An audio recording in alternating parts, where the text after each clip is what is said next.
Haleluya, haleluya. Nongeye gushima Imana k'aka kanya mbonye kugira ngo tuganire ku ijambo ry'Imana. Muri kumwe nanone na Pastor Dr Gakwaya Emmanuel. Turafatanya gusoma muri Matayo igice cya 2 murongo wa 10 kugera ku wa 11. Avuga ngo babonye iyo nyenyeri baranezerwa cyane, bageze mu nzu basangamo umwana hamwe na nyina Mariya, barapfukama baramuramya, maze bahambura imitwaro yabo bamutura amaturo y'izahabu n'icyome n'ishangi.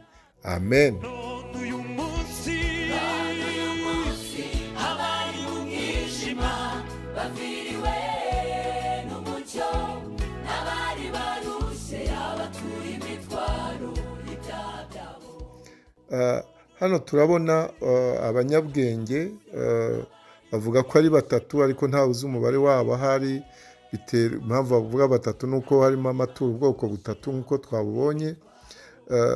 Bavuga ko abo banyabwenge bavuye mu burasirazuba, bamwe abandi bavuye muri Afurika, nyine mu burasirazuba hariya bwa Afurika. Hari n'abavuga bavuye muri Ethiopia bajya kureba umwana. Abo banyabwenge rero bayobowe n'inyenyeri, babonye inyenyeri bamenya icyo inyenyeri ibabwiye. Ubwo baragiye rero, bagezeyo aho inyenyeri yabajyanye yaberetse ibayobora, basanga umwana na nyina nyine bari aho bari baryamye, bari mu nzu aho bari, kuko hari hashize igihe kirenga umwaka cya hafi 2. Abo banyabwenge bari bageze aho umwami Yesu ari, noneho bamusanze ari kumwe na Mariya na Yosefu aho babaga nyine mu nzu babagamo i Betelehemu. Ubwo rero bamuhaye amaturo bari bafite, bari bajyanye yo kumutura, kuko inyenyeri yaberekaga, kubera ko bari abanyabwenge nyine, yaberekaga amaturo bagomba kujyana bashyiriye umwami wavutse. Umwami wari wavutse rero ni Yesu Kristo. Ubwo bajyanye izahabu, bamutuye izahabu nk'ikimenyetso y'uko Yesu Kristo ari umwami. Bamutuye izahabu, noneho bamutura n'icyome.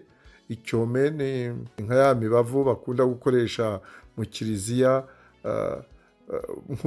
Bamutuye rero nk'umwana w'Imana, nk'umutambyi mukuru kandi uzahoraho. Bamutura n'ishangi, bivuga ko Yesu Kristo ari umuntu, ariko kandi kuko ari umuntu ko azapfira abantu be, ko afite umubiri rero kandi azapfa, ko rero Yesu Kristo ko ari umukiza. Icyome ubundi ishangi bayisigaga umuntu ku mubiri kugira ngo bigira efe ku mubiri, ku muntu wapfuye, kugira ngo umubiri we ni nko kuwufata neza, umubiri w'umuntu wapfuye. Hano rero turabona ko bamutuye ibintu bitatu, bakavuga ko rero bari abanyabwenge batatu, ko nabivuze ntawe uzi umubare wabo, ariko kubera umubare w'ibyo byatuwe buri wese, bakavuga ko bari abanyabwenge cyangwa abami batatu. Hari n'abavuga amazina, bakavuga abitwa ba Melchior, uwitwa Melchior, uwitwa Baltazar, mbese bakavuga amazina, bavuga ko aribo bavuye aho mu burasirazuba bajya kureba umwami Yesu. Bamutuye rero ariya maturo, bamusanze i Betelehemu mu nzu bari barimo, kuko bari baravuye mu kiraro. Ntabwo yari akiri mu kiraro cy'inka aho yavukiye, akiri mu muvure w'inka.